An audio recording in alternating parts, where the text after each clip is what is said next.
2018 ജലപ്രളയം ഇനി വീണ്ടും കേരളത്തിൽ ആവർത്തിക്കുമോ? മുല്ലപ്പെരിയാർ അണക്കെട്ട് പൊട്ടുമോ? രണ്ട് വലിയ ചോദ്യങ്ങൾ അനേകർ ചർച്ച ചെയ്യുന്നു, അനേകരെ ഭീതിയിലാഴ്ത്തിയിരിക്കുന്നു. ഇത് രണ്ടും സംഭവിക്കുമെന്ന് അനേകം ആൾക്കാർ പ്രവചിക്കുകയും ചെയ്യും. കൃത്യമായിട്ട് മുല്ലപ്പെരിയാർ അണക്കെട്ട് പൊട്ടുമെന്ന് അനേകം ആൾക്കാർ പറഞ്ഞു കഴിഞ്ഞു. അത് ആ ഒരു ഭീതിയിലാണ് അനേകം ആൾക്കാർ ജീവിക്കുന്നത് വാസ്തവത്തിൽ. എന്നാൽ ഈ 2018 ജലപ്രളയം വീണ്ടും ആവർത്തിക്കാതിരിക്കാനും മുല്ലപ്പെരിയാറിലെ അണക്കെട്ടോ ഇടുക്കി അണക്കെട്ടോ പൊട്ടാതിരിക്കാനും എന്തെങ്കിലും മാർഗമുണ്ടോ? ഞാൻ അതിനെക്കുറിച്ചാണ് പങ്കുവയ്ക്കാനായിട്ട് ആഗ്രഹിക്കുക.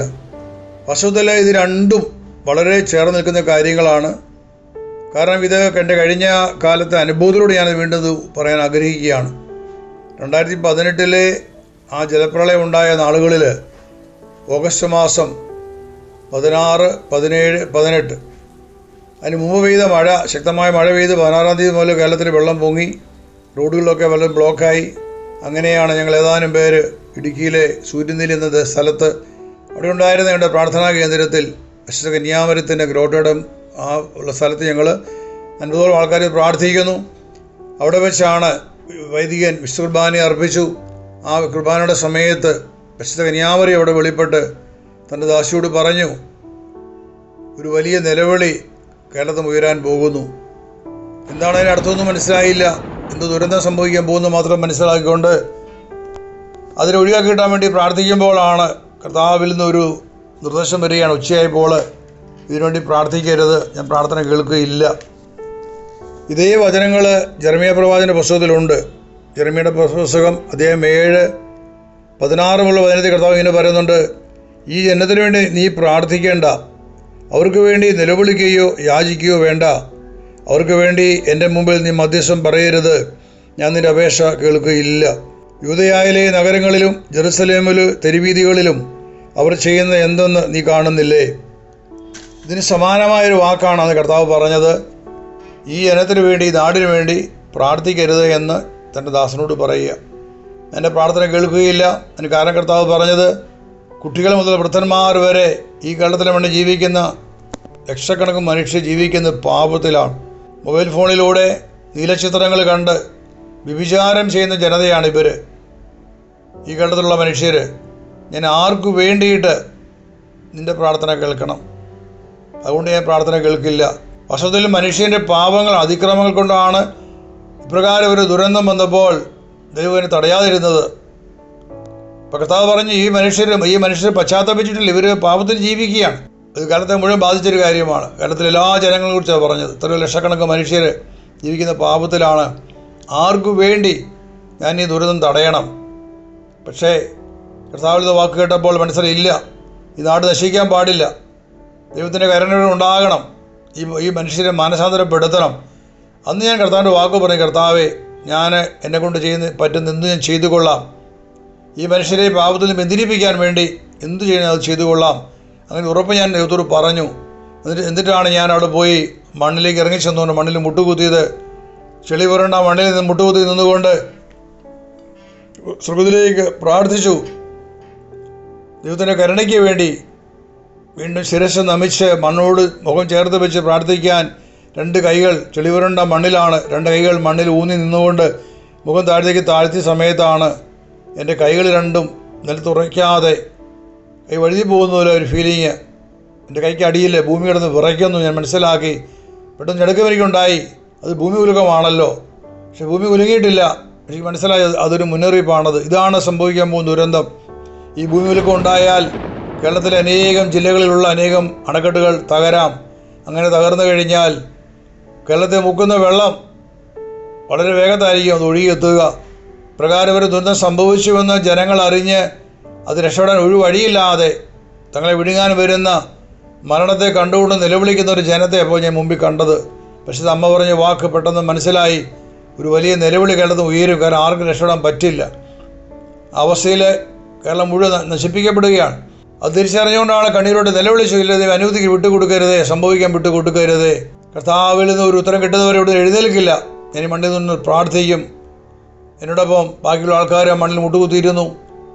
അവരുറഞ്ഞ തീരുമാനം ഞാൻ ഹൃദയത്തിൽ പറഞ്ഞപ്പോൾ ഞാൻ വളരെ പെട്ടെന്ന് അറിഞ്ഞു. ആകാശത്തിൽ വലിയ പ്രകാശം, സൂര്യൻ തെളിഞ്ഞ ആകാശത്ത് ഞാൻ കണ്ടത് ഒരു പ്രത്യേക അവസ്ഥയിൽ കണ്ട സൂര്യനെയാണ്.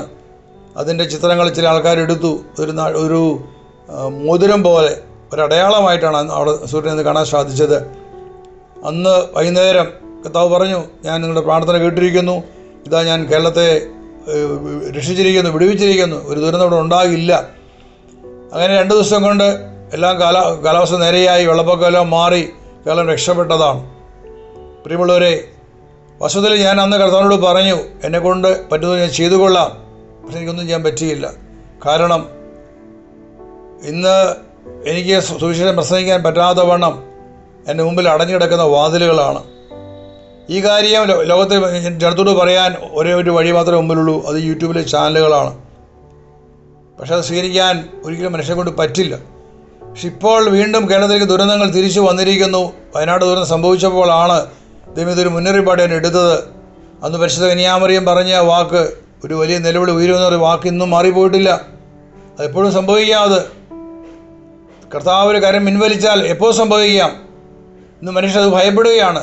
അണക്കെട്ടുകൾ പൊട്ടുമെന്നുള്ള ഭയം, വീണ്ടും ജലപ്രളയം ഉണ്ടായിക്കഴിഞ്ഞാൽ കേരളത്തെ വിഴുങ്ങുമെന്നുള്ള ഭയം, അതിൻ്റെ മുന്നറിയിപ്പാണ് നമ്മൾ വയനാട്ടിൽ കണ്ടത്. അപ്പോൾ ആ ഒരു ഭയം നിലനിൽക്കുമ്പോൾ ഇപ്പോഴത്തെ സാഹചര്യത്തിൽ അണക്കെട്ട് പൊളിച്ചു മാറ്റുന്നതോ പുതിയവരുണ്ടാക്കുന്നതും പ്രാക്ടിക്കലായിട്ട് നടക്കുന്ന കാര്യങ്ങളല്ല നമുക്കറിയാം. ഇതിനൊക്കെ എത്രയോ സമയം വേണ്ടി വരുന്നു, സാഹചര്യങ്ങൾ വേണ്ടി വരുന്നു. ഇതിനിടയിൽ അണക്കെട്ട് പൊട്ടിലെത്താണ് ഉറപ്പുള്ളത്. പക്ഷേ അത് പൊട്ടില്ല എന്ന് ഒറ്റ ഉറപ്പുണ്ട്.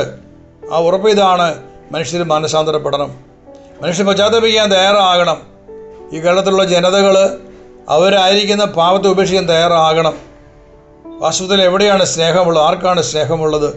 പരസ്പരം കൊല്ലുന്ന, പരസ്പരം ചതിക്കുന്ന, പരസ്പരം കുഴി വീഴ്ത്താൻ ശ്രമിക്കുന്ന മനസ്സുമായിട്ട് ജീവിക്കുന്ന ആൾക്കാരാണ് ചുറ്റുപാടുള്ളത്. ദൈവഭയമോ ദൈവസ്നേഹമോ ആൾക്കാരില്ല. ഒരു പള്ളിയിൽ പോകുന്ന ക്രിസ്ത്യാനിയാണെങ്കിൽ പോലും ആ പള്ളി പോകുന്ന സമയത്ത് മാത്രം പള്ളി ചെല്ലുന്നു, തിരിച്ചു വരുമ്പോൾ അവനൊരു പിശാചിനെ പോലെയാണ് പെരുമാറുന്നത്. പലപ്പോഴും സ്വന്തം കുടുംബത്തിലും നാട്ടുകാരുടെ മുമ്പിൽ എവിടെയാണ് ജനത്തിന് ദൈവഭയമുള്ളത്? ആരാണ് ദൈവത്തിൻ്റെ വചനം അനുസരിച്ച് ജീവിക്കുന്നത്? ഈ ഒരു വലിയ ദുരന്തമാണ് ഇന്ന് കേരളം നശിപ്പിച്ചുകൊണ്ടിരിക്കുന്നത്. ഇത് മാറുന്നില്ല എങ്കിൽ കേരളം വലിയ വില കൊടുക്കേണ്ടി വരും. അന്ന് രക്ഷിക്കാൻ ആരും ഉണ്ടാകില്ല. കാരണം ഒരു സന്ദർഭം ദൈവം തന്നു, അതിനുശേഷം പല അടയാളങ്ങൾ പലയിടത്തും സംഭവിച്ചു. കഴിഞ്ഞ വർഷങ്ങളും ഈ വർഷമൊക്കെ ഉള്ള ഉരുൾപൊട്ടലുകളൊക്കെ വലിയ വലിയ മുന്നറിയിപ്പുകളാണിതെല്ലാം. അപകടം മുമ്പിൽ നിൽപ്പുണ്ട്. മനുഷ്യൻ നീ പശ്ചാത്തപിക്ക്, നീ പാപത്തെ ഉപേക്ഷിക്ക്, ഈ ഒരു മുന്നറിയിപ്പാണ് ദൈവം തരുന്നത്. പക്ഷെ അത് കേൾക്കാൻ മനുഷ്യൻ തയ്യാറല്ല. മദ്യപാനവും വ്യഭിചാരവും നീലച്ചിത്രങ്ങളും സ്വർഗഭോഗവും കൊലപാതകവും പ്രതികാരവും ഒക്കെ ഇങ്ങനെ ഇഷ്ടംപോലെ നടക്കുകയാണ്. അതിന് യാതൊരു നിയന്ത്രണങ്ങളില്ല. ഈ സന്ദർഭത്തിൽ ഒരു ദുരന്തം ഉണ്ടായാൽ അത് അത്ഭുതപ്പെട്ടിട്ട് കാര്യമില്ല. പക്ഷെ ഞാൻ പ്രാർത്ഥിക്കുകയാണ്, അത് ഉണ്ടാകല്ലേ, അത് ഉണ്ടാകാതിരിക്കുവാൻ ഈ ജനം മാനസാന്തരപ്പെടാൻ ഇടവരുത്തണമേ. അനുതാപത്തിലേക്ക് പശ്ചാത്താപത്തിലേക്ക് കടക്കാൻ ജനത്തെ സഹായിക്കണമേ കർത്താവേ. ഇന്ന് കേരളത്തിലുള്ള ഓരോ സഭകൾ, അതിനെ നയിക്കുന്ന അധികാരികൾ, മിത്രന്മാരും പുരോഹിതന്മാരും അധികാരത്തിലുള്ള ആളുകൾ, ഇവിടെയെല്ലാം വലിയ മാറ്റങ്ങളുണ്ടാകണം. അവരായിരിക്കുന്ന പാപത്തിൻ്റെ അവസരം ഉപേക്ഷിക്കണം. ലോകത്തിൻ്റെ സുഖങ്ങളും മദ്യവും മറ്റെല്ലാ തരത്തിലുള്ള പൈശാചിക പ്രവൃത്തികളിൽ നിന്നും സഭയിലുള്ള പുരോഹിതന്മാർ സ്വതന്ത്രരാകണം. അവർ സ്വതന്ത്രരായാൽ ജനതകൾ മാനസാന്തരപ്പെടും, മനുഷ്യർ മാനസാന്തരപ്പെടും. അതാണ് സംഭവിക്കേണ്ടത്. അതിനുവേണ്ടി പ്രാർത്ഥിക്കുകയാണ്. ദൈവത്തെ മറന്ന് ജീവിക്കുന്ന മനുഷ്യൻ്റെ ഹൃദയങ്ങൾ മാറാൻ, അവൻ പശ്ചാത്തപിക്കാൻ കർത്താവ് ഇടവരുത്തട്ടെ എന്ന് പ്രാർത്ഥിക്കുകയാണ്.